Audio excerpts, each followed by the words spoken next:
Also 2. Yeah, which is a waste of time, isn't it? Just a little. Just also works. You don't need to do the double positive scenario. I like being doubly positive. That's all. That's great. I'm wonderfully happy, and I have 8. No, You were charming. well, everyone has AIDS, so it's fine. It's really hard doing a podcast over the phone because I can't see you naturally. I know. It's weird, eh? Yeah. Yeah. I keep interrupting you, and you can't see when I'm drinking, so it leaves awkward silences. So, what did you want to say, Bex? I don't remember. I don't actually think there was anything I needed to say. Oh, goddamn, again, woman. Jeez. When you burped, you kind of let yourself go on that one. Yeah, I know, but I was expecting you to keep talking one second.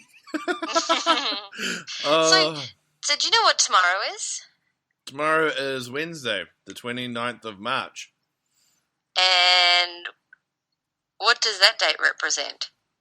The 29th passing of the days in the month of March. You're a dick. I have no 21 days after my birthday? No. Tomorrow is our 11-month wedding anniversary, which means that a month from tomorrow is our 1-year wedding anniversary. Really? You're going to be doing 11-month anniversaries? Do you want me to get smart about 11-month anniversaries? No, because I don't understand, so it's fine. Let's just move on, because I honestly don't know, so it's fine.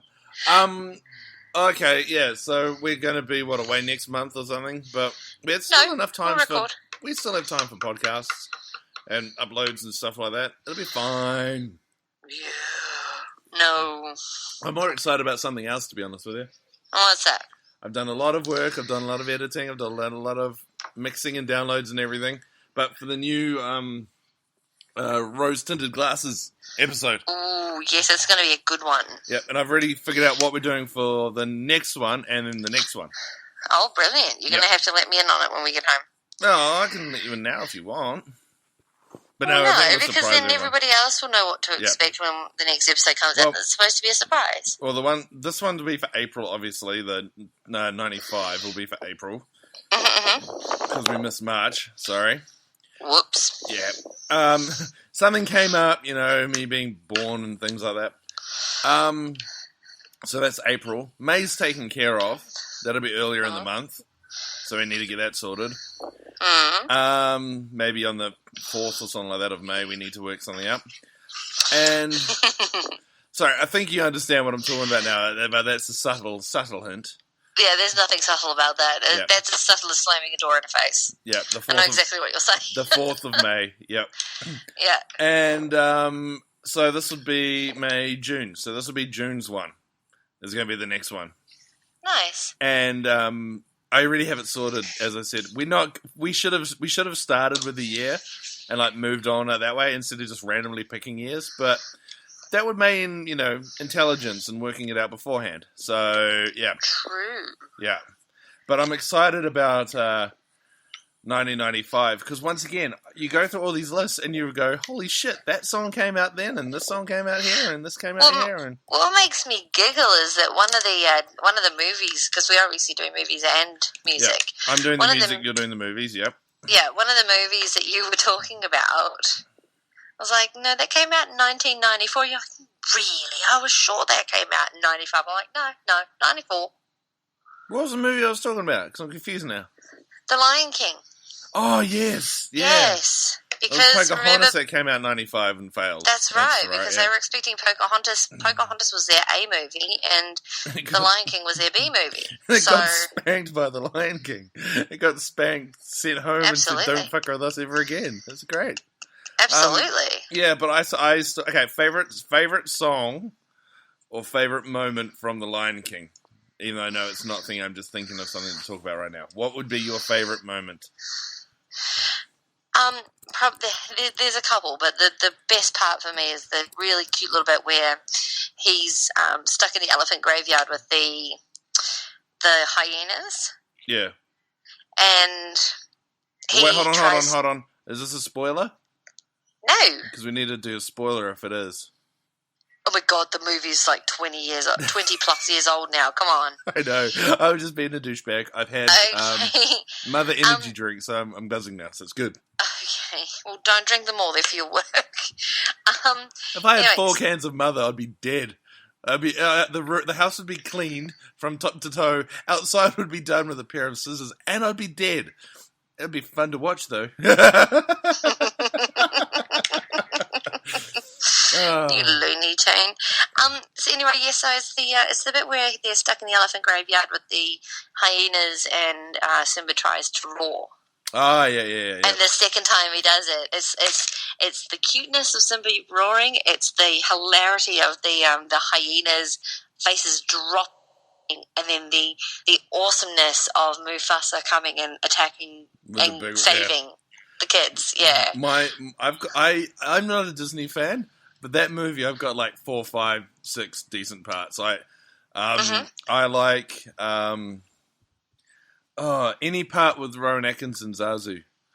Oh, Anything with that's funny. I like the part where he starts singing "I've Got a Lovely Bunch of Coconuts" because he starts singing "It's a Small World" and Scar cuts him off like, "Fuck no, don't hear that song." Okay, fine. Like the quintessential Disney song, and he's like, "No, fuck off."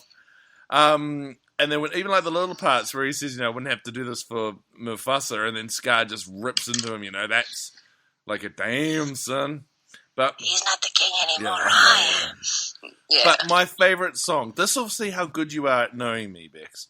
And the reason as well why we're talking about Lion King 2 is because I've got some news as well for Bex coming up soon, which we've kind of stepped on, but it's fine. What would be, Bex, your favourite song, or my favourite song from The Lion King? And I'm not meaning the one I like to take the piss out of. I mean my favourite song, and I haven't changed this, and I'm not going to just do it just to piss you off. But what would be my favourite song? I don't know. I mean, my assumption is the song that Pumbaa sings. When I was a young warthog. Because it's the first Disney movie that uses the word fart in it. Well, he doesn't say the word fart. It's the first Disney But he uses a reference, and they don't generally use that reference in most Disney films. It's the first one where he actually farts. He does fart. He doesn't use the word. He actually farts. Yeah, does that burn? Close, but no. That would be about 2 or 3. Hakuna Matata? That would be a very, very close second. Go on. My favourite song, and I don't know why. I really don't know why. Is "Be Prepared" from Scar. Wow, that's a scary song. Don't know why. I think it's only the one I can sing that's like proper. Like that would be if it came up in a karaoke club, I'd be like, I'm singing this, I don't care. Yeah, that would be my I don't know why. I just like the whole hearing the bad guy from Die Hard 3 singing "Be Prepared." It's funny. So that would be my favourite song. What's your favourite song? I Just Can't Wait to Be King, actually, is one of my favourites. Yeah. I should have guessed that, really. But then again, do you know who sang for Jonathan Taylor Thomas? No.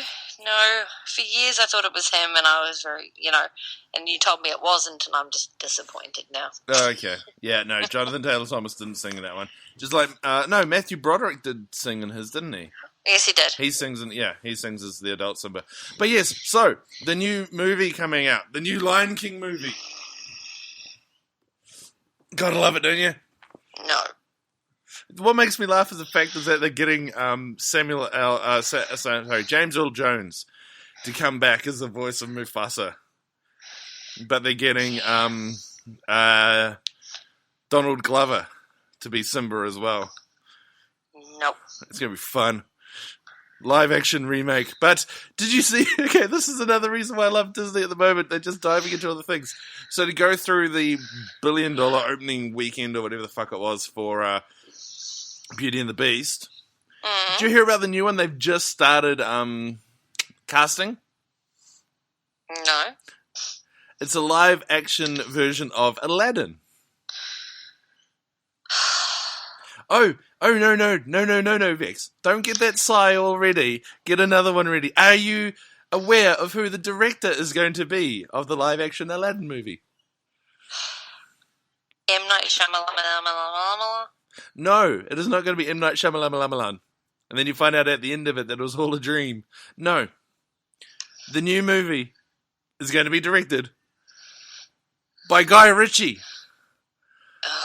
From Sherlock and Lock, Stock and Two Smoking Barrels and Snatch. Yes, he is going to be directing the live-action movie. Anyway. I just want to know who the hell are they going to get to do Genie? They can't. There is only one Genie, and he is now no longer here. It's Robin Williams, that's it. But then again, I think I feel that way about YouTube with The Lion King. I'm like, whoever does that, they're just going to get fucked up because it's going to be, they're going to be held against Robin Williams, and it's going to be hard. The only person I can see that would be able to do the Genie's voice, right? Dan Castellaneta. Because he'd be able to mimic the right voice. And also, he did it. He's done it before. Robin Williams was the voice of Aladdin in the voice of Genie in the first one. They had something that he said that he will do the role, but he's not allowed to be on, it was Aladdin, it wasn't the Genie show. So when they had all the advertising where the Genie takes up half the poster and it's all pushed and stuff, Robin Williams basically told him to get fucked. So they got Dan Castellaneta, the voice of Homer Simpson, to do it. And so he does it for the second one. When they found out that was going on, Williams once again sued him because he had a clause in his contract that said he will always be the voice of Aladdin. So doing that, they got the money back from him and got him to do the third one. So in the 3 movies that the Genie's in, Robin Williams is in 2 of them, Dan Castellaneta's in the second one, and he's in the TV show. So he's the only person. Yeah. If they say Dan Castellaneta's doing the voice, awesome. It's going to be cool. But if they don't, but it's live action as well. Who are they going to get to act? They'll make him the cartoon one. You couldn't do the Genie live action. He would have to be CGI. He would have to be. The amount of times he changes and chops and stuff like that, he would have to be CGI. You know what they'll do? Andy Serkis. I was going to say, no, they'll cast The Rock Johnson in it as the Genie, because he's the only one with the body mass to sort of fulfill that would be interesting, actually. The more I think about it now, the more that The Rock being the Genie. That would be interesting. But I don't want to see. I don't know if I want to see The Lion King. I just think that you cannot improve on the original. True. I don't think it's more of a... okay, let's be honest. It's a money thing. They can make more money out of it. They're going to do that kind of thing. But I also think it'd be fun to see what they can do now with the technology today. You know what I mean? Yeah, well, that's true. To think that, Avatar, the first Avatar movie, had been kicking around James Cameron's head for like 10 years before he could do it, just because the technology wasn't there. That's true. You know what I mean? If he'd have done that 10 years before he actually did it, a movie I still yet have not seen fully. Yeah. Good movie. Here I am talking about movies like I know it. I'm like, well, I haven't seen Avatar, I haven't seen Godfathers, I haven't seen a lot of movies that I probably should have. But yeah, he had that in his head for ages, and just couldn't get around to it because technology wasn't there. So, can you imagine him doing that back in the time when he first had the idea? It would be shithouse. Yeah, I just don't understand. Like, okay, so I don't understand why Donald Glover is playing the role of Simba when it's not like Jonathan Taylor Thomas has disappeared off the radar. Why can't he play the adult Simba? Because he was the original child Simba. Wouldn't that make better sense? It would, but in a weird kind of way, he may not have wanted to do it. They may want to move on kind of thing and do it that way, I know he's directing It's only because you have a lady boner for Jonathan Taylor Thomas that you want to see him. You and I both know that. Yeah, and now everyone else does. All 17 listeners. So, yeah. Thank you. We have a lot more listeners than 17. Oh, you've ruined the running joke.